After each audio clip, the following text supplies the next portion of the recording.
Welcome to this video that looks at essay writing and the process of planning that essay. This video will show you a 6-step process that will get you to the end of your first draft. This should all be considered part of the planning process, as the first draft is by no means a submittable document and should be seen as an interim step in the course of writing an essay. The first step is to make sure you understand the question. After all, the purpose of writing an essay is to answer the question, and there are clues in it to help you do this effectively. So you need to break down the essay title. Within each essay title, there will be a do word. This is the instruction word that is telling you what you need to do. We do have a glossary of these that you can download from the Analysing Titles page on our Essay Writing Skills Guide. Each of them means something quite specific. So for example, here you're being asked to analyse. Analyse comes from the Greek, meaning the whole and break down. So here you're breaking down the process of diagnosis in dementia and analysing how those different parts work together. The main issue in this particular essay is the process of diagnosis in dementia, because that is the thing that the do word is asking you to address. There is, however, a constraint to this. You're very rarely asked to write everything you know about a main issue. There's usually something that will focus the essay. In this case, it's just in regards to the use of the patient's medical history. If you write about any other aspect of the process of diagnosis in dementia, then you will not be getting the marks that you need. Here's another example from a different discipline. You can see here that it's got a different do word. We're being asked to evaluate. When you evaluate, you are coming to a judgment about the worth of something or its impact. Here, you're being asked to evaluate the economic impact of a no-deal Brexit, so that is the main issue. But again, it's not everything to do with that. There is a constraint. It's only looking at the import industry. So if you start writing about the export industry, you would not get any marks. Sometimes you don't get a title as such, just a set of assignment criteria. This is quite common in disciplines that are practice-based, such as education and nursing. Here, the assignment criteria can be treated as 3 separate small essay titles. You're still looking for the same elements. So in this particular example, we're being asked in the first assignment criteria to explain something, in the next to reflect, and again to explain in the final one. So these are the do words, and they will have specific meanings.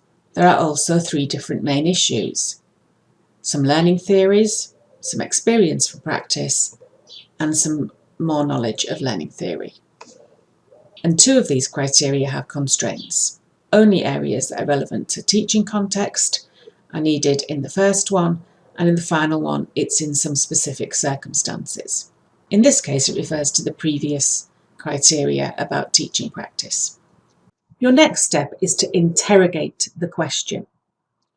Even though you now understand what you are being asked to do, it can be difficult to get started, or even to know what to look for in your initial reading. So the next step, interrogating the question, means that you're asking questions of the question. So what questions do you need to answer? There'll be lots of sub-questions that you need to answer during the essay. The following tool can help you with this. So this is a questioning matrix. It's just a table, but across the top of the table you pull out the key concepts from the essay question. So the question asks us to focus on a person-centred approach. So that's the first concept we're going to pull out. This approach is to care, so we need to pull that out as well. We're critically debating how the quality of life, so that's a concept to pull out, can be managed for people with dementia, so we need to pull out dementia. We then need to ask the questions of each of these concepts. And remember, we're looking at that what, why, where, how, etc. So What is a person-centred approach? What are examples of a person-centred approach? Why use one? And where is this approach used? Now we can move on to the next column. What is care? Who delivers it? Where does care take place? What defines quality of life? Who defines quality of life? Why is quality of life important? And how does dementia affect quality of life? Moving on. What causes dementia? Who is classed as someone with dementia? How does dementia develop? So you're just brainstorming these questions. You probably won't answer them all, but at this point, when you've thought of as many as you possibly can, you can go through and circle the ones that you want to make sure that you answer during the essay. You're now ready to do your initial reading. You need to find resources to help you answer your questions and keep a note of where those answers came from. There's a few different places you can go to. It could be that you start with your reading list. You might search the library catalogue or go to your subject LibGuide. You're trying to get a feel for the topic and trying to answer the questions from the previous step. At this stage, it will probably be more books and websites than journal articles. Whilst you're reading, you need to decide your position. I talked about this in the previous video, and it's covered in more detail in the critical writing videos. But for every topic, there will be a spectrum of relevant debate with writers at various points along that spectrum. You need to decide where you stand. Which author's writing convinced you most? Does the work of another author pull you slightly in that direction? Another student could take a completely different position along the spectrum. There aren't any right answers at this stage. You've just got to be able to justify the position that you've taken. Again, we have a page on deciding your position on the Critical Writing Skills Guide, which gives many different positions that you could take depending on the type of essay question it is. You should now be ready to make a basic plan. So you've decided your overall position following your reading, and you need to decide what points you need to make to convince the reader of that position. Remember, the previous video had a section looking at how many points you will need depending on the word count, so check back on that if you need to. There are various ways to decide what points you're going to make. You could try making a list or a brainstorm. This is a fairly linear way of thinking about it. Just write as many different points as you can think onto a piece of paper or into a Word document. Come up with more than you need, then you can see if you can combine any or just choose the most convincing points. They're usually the ones that have got the most evidence to support them. If you prefer to do things more visually, you can try using a spider diagram or mind map. This means that you can organise things with things that are similar closer together. You can even use colour to categorise things together. Another option is to use post-it notes. These are good if you want to be able to move things around easily. It's also very satisfying when you decide not to use one and you can crumple it up and throw it away. From this rough plan, you can decide which points will form the basis of your paragraphs. You should write each one out as a full sentence. You're now ready to do some research in more detail. So you're returning to those sources of information.